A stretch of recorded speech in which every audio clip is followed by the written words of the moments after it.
बिस्मिल्लाहिर्रहमानिर्रहीम। अस्सलाम वालेकुम। कैसे हैं सब? उम्मीद करती हूँ बिल्कुल खैरियत से होंगे, खुशबाश होंगे।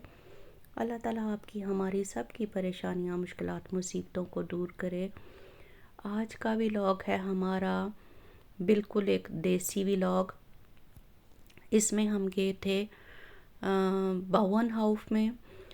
ये फ्रैंकफर्ट से थोड़ा सा आगे है और यहाँ से ताज़ा दूध वगैरह मिलता है, ताज़ा अंडे।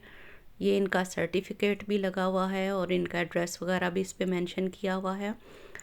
ताज़ा अंडे थे यहाँ पे, जाम, जेली, मामलेड वगैरह बनाया हुआ था इन्होंने। और साथ में सरसों का तेल था।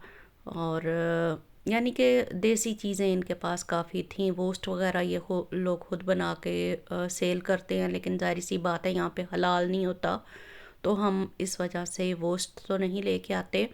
लेकिन यहाँ से सरसों का तेल हालस आपको मिल जाएगा। और इसके अलावा से यहाँ पे फ्रूट्स वगैरह, कुरबिस, और इसके अलावा सलाद और आलू, इस तरह की देसी चीज़ें आपको यहाँ से मिल जाएंगी जो कि बिल्कुल मुनासिब रेट पे थी। तो हम लोगों ने यहाँ से ये रप्स ऑयल ख़रीदा था, अंडे और दूध लिया। और बहुत अच्छा लगा मुझे यहाँ आके। मैं तो यहाँ पे फ़र्स्ट टाइम आई थी, लेकिन मेरे हस्बैंड जो हैं वो काफ़ी दफ़ा यहाँ आ चुके थे इससे पहले। और मेरी एक फ्रेंड हमें यहाँ पे साथ अपने लेके गई। तो बहुत अच्छा यहाँ का तजर्बा रहा हमारा, बहुत अच्छा लगा यहाँ पे जाके। और जिनके बच्चे छोटे हैं और वो इनको फ्रेश मिल्क पिलाना चाहती हैं तो वो यहाँ से आके लेके जा सकती हैं।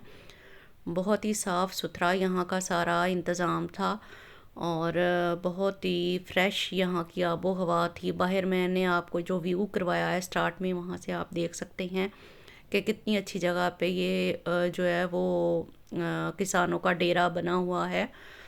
तो बिछड़े थे यहाँ पे छोटे छोटे से, बहुत ही प्यारे लग रहे थे, तो इनकी वीडियो भी बनाई और आपके साथ अब शेयर कर रही हूँ। तो इसके बाद सरसों का साग आया हुआ था तुर्की स्टोर पे, तो वो मैंने वहाँ से लिया था, वो यहाँ से मैं नहीं थी लेके गई। वो भी इस व्लॉग में मैं आपके साथ शेयर कर रही हूँ।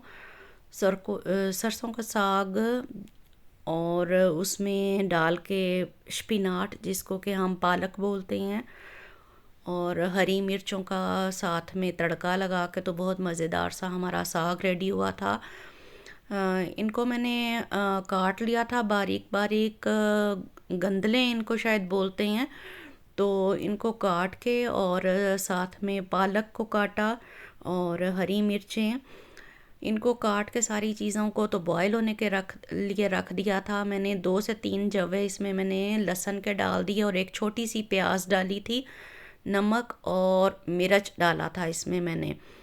लाल मिर्च बिल्कुल आपने थोड़ी सी डालनी है। कोशिश करें कि ना ही लाल मिर्च को डाला जाए। लाल मिर्च की बजाय अगर आप सारी हरी मिर्चें डालें तो वो ज़्यादा बेस्ट है साग बनाने के लिए। देखिए मैंने कितनी ढेर सारी काट के रखी हुई हैं। और ये प्याज और लहसुन अदरक मैंने काट के रखा हुआ था तड़के के लिए। जब अच्छी तरह से ये गल गया सारा, तो मैंने देसी घी 1 प्याली लिया था और उसमें मैंने प्याज डाल के उसको, एक मीडियम साइज़ का प्याज मैंने काट लिया था, उसको काट के मैंने फ्राई किया हल्का सा, बहुत ज़्यादा गोल्डन नहीं करना। उसके बाद मैंने इसमें लहसुन और अदरक डाल दिया। लहसुन भी मैंने 4 से 5 जवे लिए थे और 1 बड़ा टेबल स्पून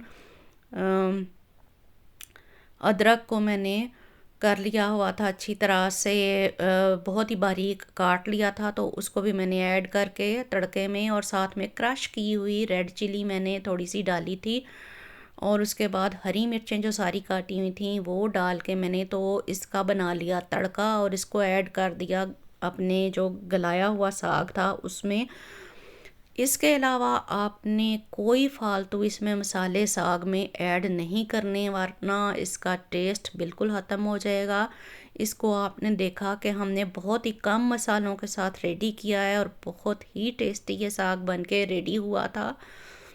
तो बस साग बनाने के बाद हमने बहुत मज़े से इसको खाया और अपनी फ्रेंड को भी इसको भेजा, उनको भी ये साग बहुत पसंद आया।